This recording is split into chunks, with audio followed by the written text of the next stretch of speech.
Yo, it's Vest Guy here with another episode of Vest Top 5, and I just got finished watching Ready Player One. What a piece of dunk. What's dunk? Oh, dong. Dong, it's not dunk. Dong. Anyway, someone will edit that out later. So it's a big pile of shit. I really hated Ready Player One. It's one of the worst Spielberg movies I've ever seen. A lot of people were praising this movie as one of the best cinematic masterpieces, oh, Spielberg got his mojo back. He's doing films like he used to do. Anyway, shortly before I get into this top 5 list, I think with Ready Player One, the whole movie just plays on nostalgia. There's a bunch of garbage being thrown at you. The characters are just throwing a bunch of expositional dialogue. Movie was really a cringe fest.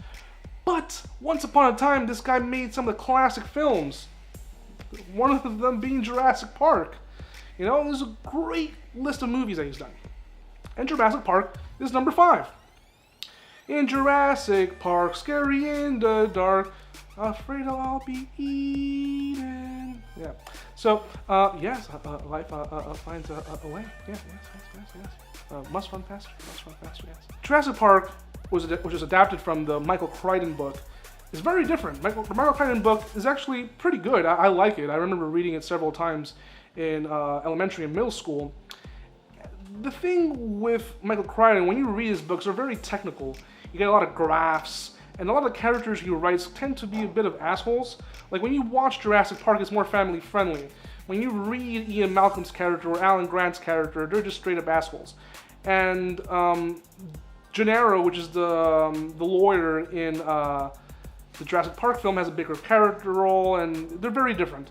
So, but this is the rare case where the movie is better and more popular than the book.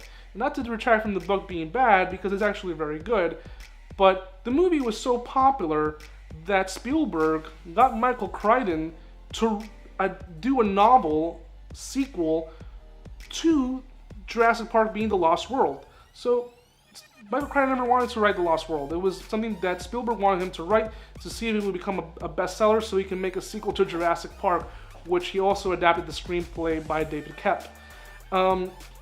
Thing with Jurassic Park, what makes it so memorable, aside from the fact that it has a great soundtrack by John Williams, is that the CGI has been used very well with the practical effects. This movie was done in 1993, and we are in 2018, and the effects still hold up. You watch that T-Rex, you watch those Brontosaurus, and it looks like they're alive. You know. And then you have some classic stuff, like you'll have Samuel L. Jackson, the computer. I hate this crap, fucking hacker shit. You know, this sounds like nothing like Samuel L. Jackson. Fuck, I can't do Samuel L. Jackson, but you know, I tried. So, and then you'll have Newman going, you didn't say the magic word, You know, watching it now as an adult, there's things that I noticed that I was considered boring when I was a kid. I only cared about the dinosaurs and all that crazy stuff happening on the screen.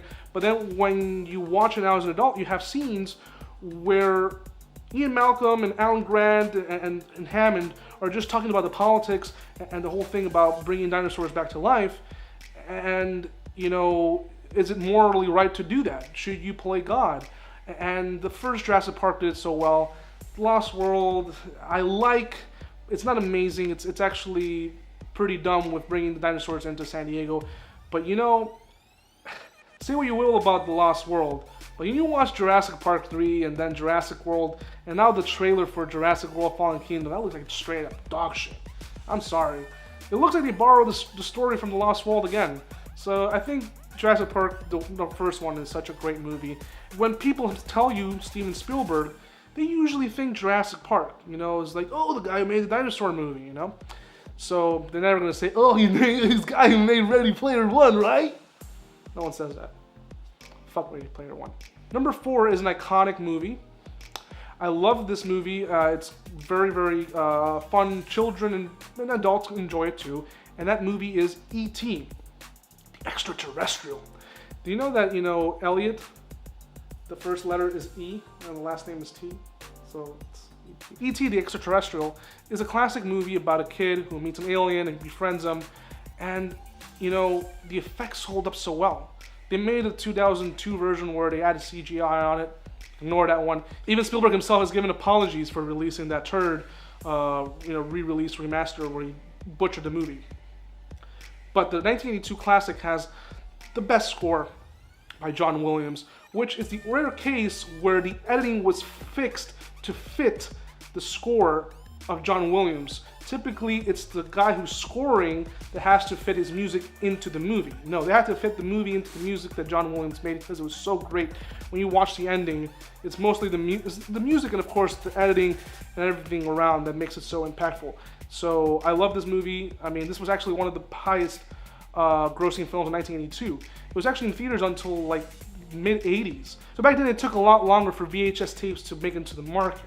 So E.T. was one of those movies that didn't come out until 1988 on VHS, when the movie came out in theaters in 1982. There's a bunch of bootlegs of it around. That's why it's the only VHS tape where it has this holographic Universal logo on the VHS tape to show that it's authentic, along with a little green tab on the top. So all the VHS tapes of E.T. have that.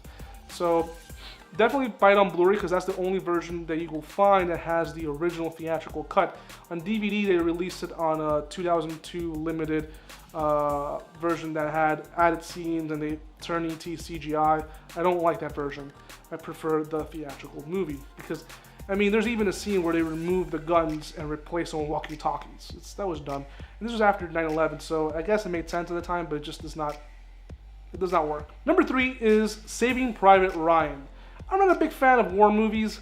I mean, I if they're playing on TV and there's nothing else to watch, I'll watch them. But Saving Private Ryan is one of the rare films that I forget, not that I forget it's a war film, but I forget that I don't like them. Where Saving Private Ryan would work so well with that movie is that you feel like you're in the war. The only other war movie I can think of that made me feel like I was there is Dunkirk, which was done by Christopher Nolan. But with Saving Private Ryan, throughout the whole movie, I'm like engulfed in what's happening. It's very violent, and believe it or not, Steven Spielberg fought for this film not to be given an NC-17 rating because he was trying to let people know that while this movie is very gruesome, it's beyond an R rating, this is what happens in war. So you should show it to educate people. So Matt Damon's in this film, you have Tom Hanks, and you even have a small little cameo by Vin Diesel, believe it or not. So I like Saving Private Ryan, one of his best films. Number 2 is Schindler's List. Schindler's List, believe it or not, was Steven Spielberg's film that he submitted to film school. Spielberg didn't go the traditional route of going to film school, but he did get a degree much later on in his career just to say that he got a film degree. And when he did, he submitted Schindler's List as his final film. And of course, he got the best film. It's actually one of the best movies of that year. And it's very realistic. It's shot in black and white. There's some sequences that are in color. There's one sequence where there's a girl dressed all in red. But this is a movie very much like Passion of the Christ that I don't revisit. Like, it's really well done. And I usually revisit Schindler's List only for its technical qualities. It's very hard to watch because this actually happened in real life. So, but don't let that throw you off. If you've never seen it, watch it. It's one of his best made films. It's one film in which he doesn't follow the typical Spielbergian like tropes of using the John Williams score and using certain things that typically happen in a Spielberg film, like the suburban houses and all that stuff. It just is putting Spielberg in the background and putting the Holocaust in the forefront and just telling a true story. Similarly can be said for a more modern director like Michael Bay, where he did a movie called 13 Hours. So you put Michael Bay in the background and you put the events of what happened in Benghazi in the forefront and just make a movie. So when you have filmmakers that can do this, it shows you that, you know, they're good filmmakers.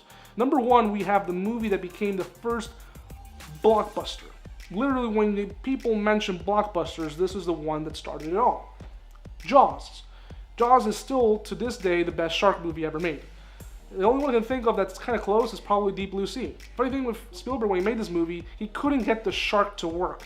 Every single time he tried to get it to work, it just looked too phony. So that's why you don't see the shark as much, but it worked to his advantage because since the shark is never really seen, it creates a more atmospheric feeling. It creates this feeling of dread, and you never know when the shark is going to pop out. And of course, it has classic, lines where we're going to need a bigger boat.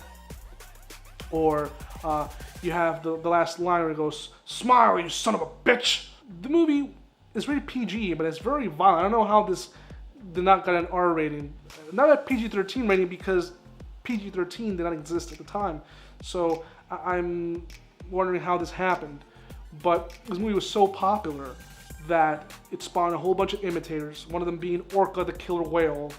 Another one called Jaws of Death. So there's a movie that was made that's actually a ripoff of Jaws that was so identical that it got a lawsuit. It starred James Franciscus, who is very known for the movie Beneath the Planet of the Apes, and he also appeared in a movie with Paul Newman, which was like a ripoff, not a ripoff, but like those like cheap like earthquake volcano movies called something Until the End of Time. But anyway, he made a movie called The Last Shark, which got a lawsuit by Universal. To this day, the only way you can watch this movie is if you find a Japanese laserdisc of this movie, or some bootlegs that are running around in conventions.